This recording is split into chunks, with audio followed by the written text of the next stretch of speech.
mais eficientes. Então, ela age diminuindo a produção do TNF-alfa e do interferon. Tá? E os corticosteroides, né, que têm ação anti-inflamatória. Eles também têm um monte de efeitos colaterais, como todo mundo sabe, né? E, então, você tem que sempre na sua vida profissional pescar o risco-benefício. A gente verifica doentes que estão tomando corticoide em doses elevadas, por períodos elevados, com um monte de efeitos adversos, glaucoma, estria, todas essas coisas, quando você poderia, com alguns cuidados, prescrever a talidomida. Então, esse aqui é um exemplo de uma moça está com xingoide, cheia de estrias, tomando 80 miligramas de prednisona com reação tipo 2. Tá? Quando a gente encaminhou com o ginecologista, fizemos toda essa parte ginecológica, e aí, então, a gente pôde dar a talidomida que controlou melhor esse caso. Tá? Então, até uma norma que a gente utiliza no nosso serviço é sempre que a gente tiver mulher com forma bacilífera, a gente encaminha para serviço de ginecologia para verificar se está tudo bem, porque em algum momento, se precisar usar algum método anticoncepcional para que ela, então, já tenha sido avaliada. Bom, então, existe agora um manual para a utilização da talidomida, né? Existe todo um lobby contra a utilização da talidomida, mas a gente tem que utilizar a talidomida e é o tratamento de escolha para a reação tipo 2. Tá? Então, o que é a talidomida? A talidomida tem um monte de efeitos adversos. Aqui estão listados os mais frequentes. O mais temido de todos é que ela é teratogênica. Mas ela dá muita obstipação intestinal nos doentes, se queixam, sonolência, você tem que verificar se ele dirigir automóveis, essas coisas que ele pode dormir na direção, e dá alguns casos muito estranhos de edema periférico, e esses edemas periféricos eles podem ser assimétricos, eosinofilia, boca seca, tá? Então são todos esses efeitos adversos, mas o mais temido mesmo é o efeito teratogênico.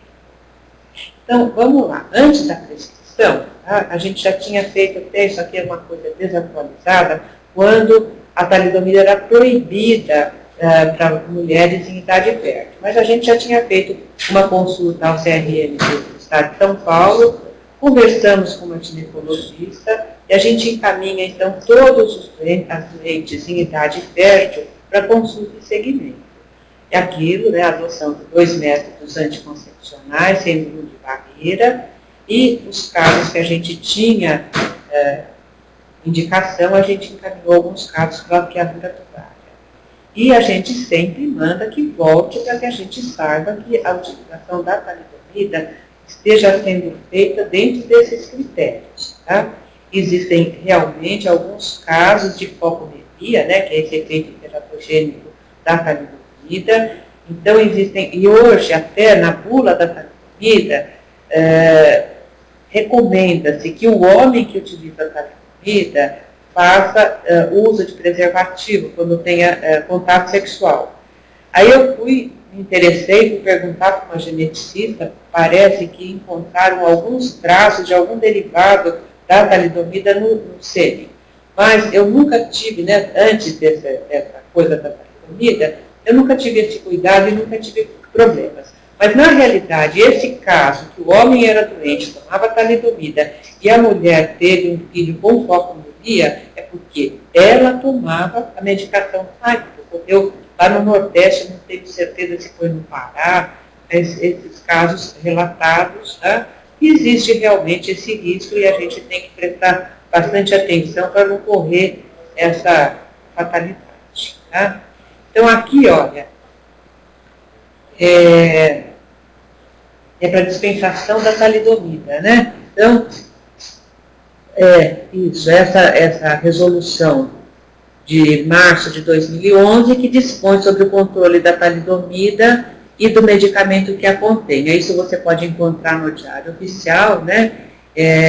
Você encontra todas essas regras. É uma resolução número 11, do dia 22 de março de 2011, que fala a respeito da da utilização da talidomida, que é mais ou menos isso que eu falei para vocês. Tá? Podemos passar para o próximo?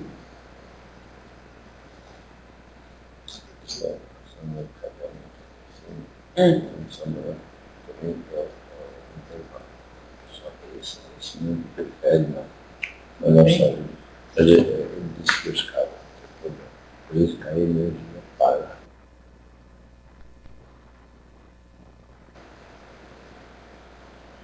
Bom, então agora vamos rapidamente falar na atualização terapêutica da hanseníase. Então, o que a gente quer? A gente quer que um doente que tenha hanseníase, que ele se cure. O ideal não é ainda essa poliquimioterapia. Hoje ainda é o melhor tratamento que a gente tem. O ideal seria que você tratasse uma semana, um dia, né? Mas as coisas evoluíram, a gente tem certeza de que novas opções terapêuticas a gente vai ter acesso. Então vamos lá. Até a década de 40, né, o que a gente usava? A gente usava o óleo de chalmogra, que era um óleo que era utilizado dessa planta aqui, né? E que não tinha nenhuma função como tratamento. Tá? Então vamos lá. O que a gente está utilizando é essa portaria de outubro de 2010, que fala sobre o tratamento da hanseníase. Também é coisa que você encontra, né, em qualquer site do Ministério da Saúde e que, de vez em quando, essas coisas são alteradas. Tá? Então, para tratamento, a gente utiliza aquela classificação operacional que a gente falou no começo, forma indeterminada e forma tuberculoide, e como formas multivacilares, a forma de Morfa e a forma virchoviana. Tá? Então, a gente faz o tratamento dessas formas dessa maneira.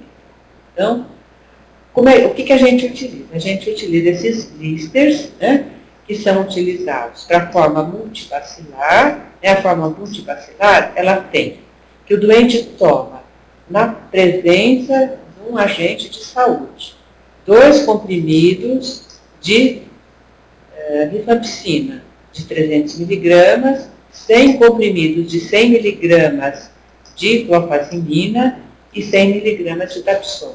E em casa ele vai tomar diariamente 50 miligramas de clofazimina e 100 miligramas de dapsona.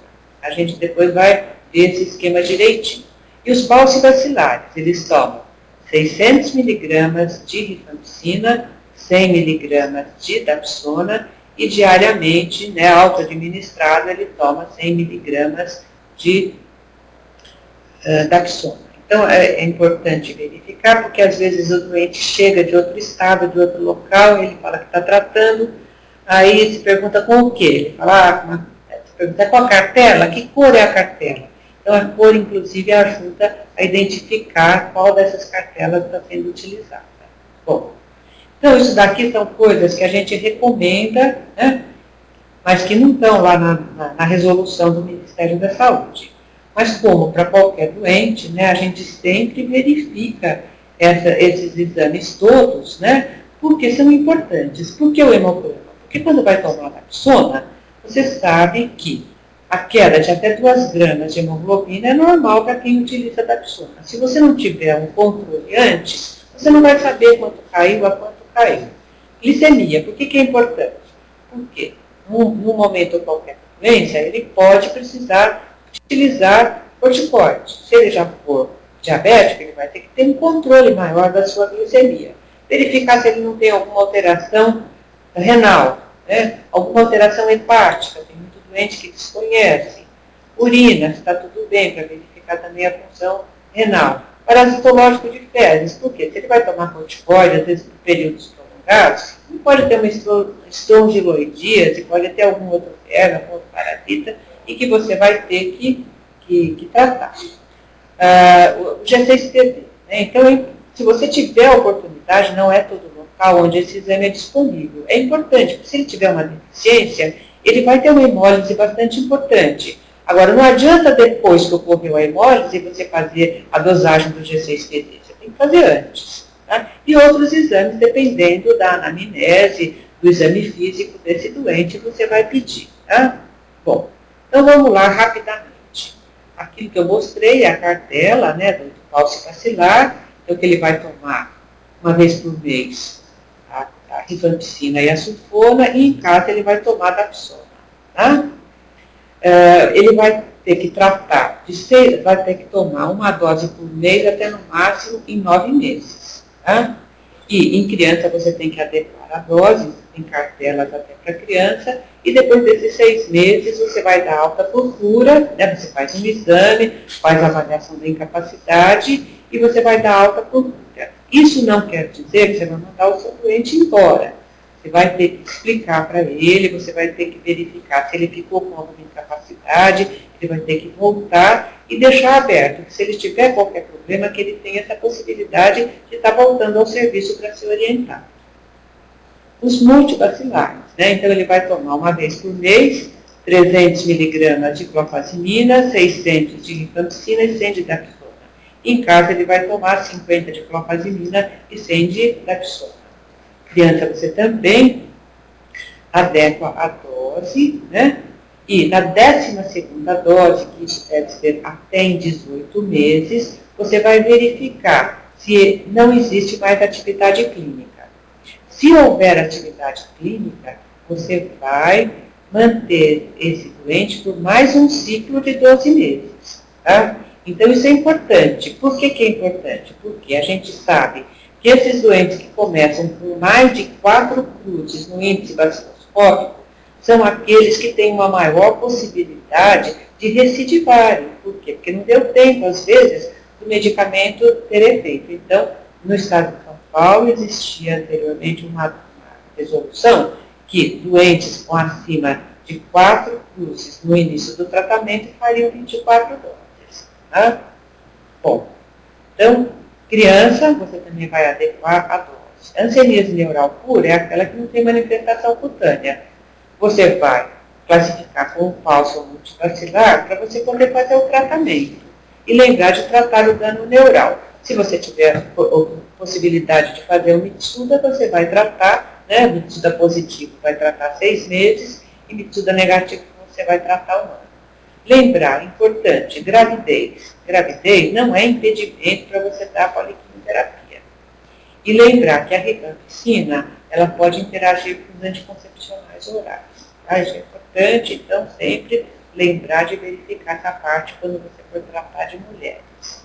Bom, aí vem todos os efeitos colaterais. Né? A sulfona, ela dá um monte de efeitos colaterais. Então, o mais frequente é a anemia hemolítica. Né?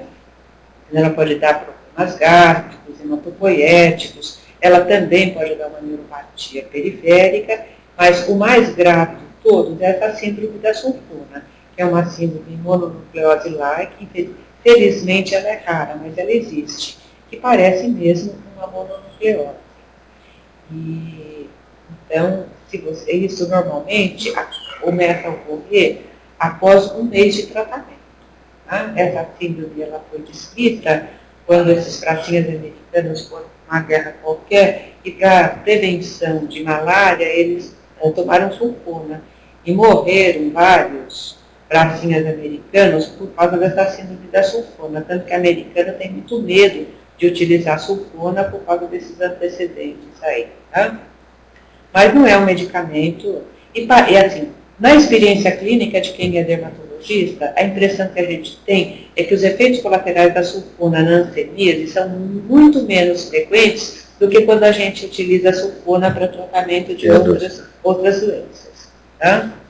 Bom, aí vem os problemas. Se o doente não puder tolerar a dapsona por algum problema, uma anemia hemolítica importante, deficiência de G6PD, um problema gástrico, então, no pós-vacilar é muito fácil. Você vai substituir a dapsona por clofazimina, que vai tratar os 6 meses. Tá?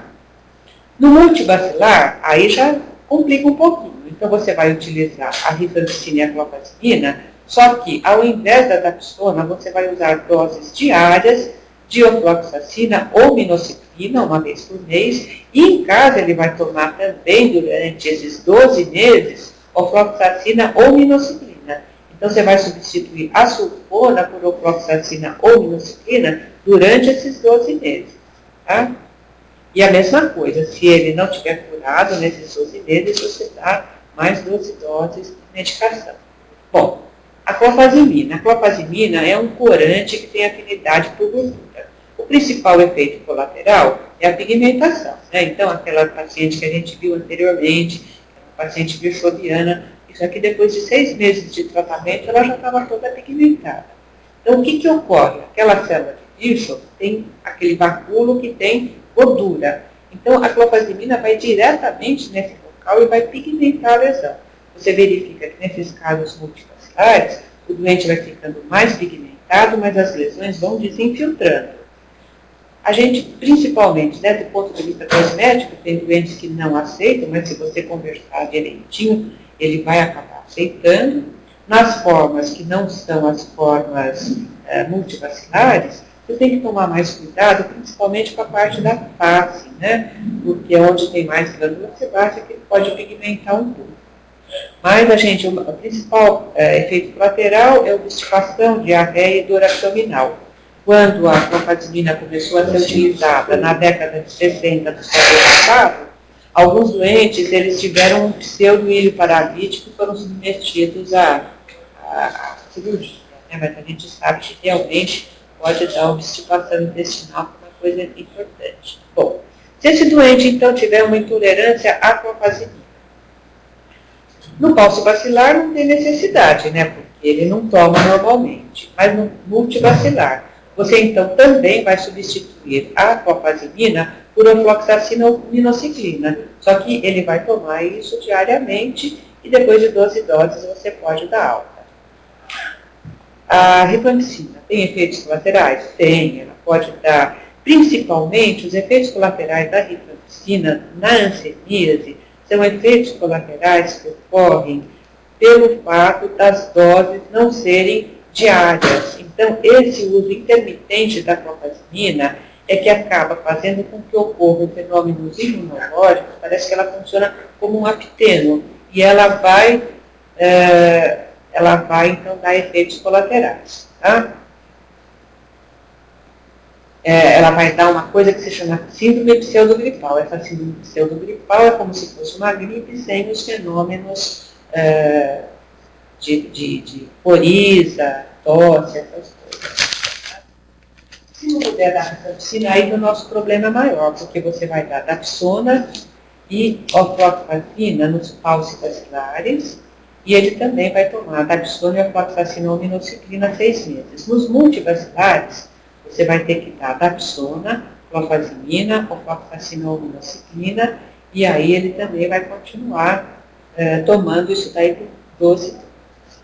Agora, nós estamos já no... O problema é quando ele tem intolerância à rifampicina e dapsona, porque aí você vai ter que dar nos falcivacilares o mesmo esquema, né? Mas ele vai dar clofazimina e ofloxacina, e nos multivacilares, aí que é mais problemático.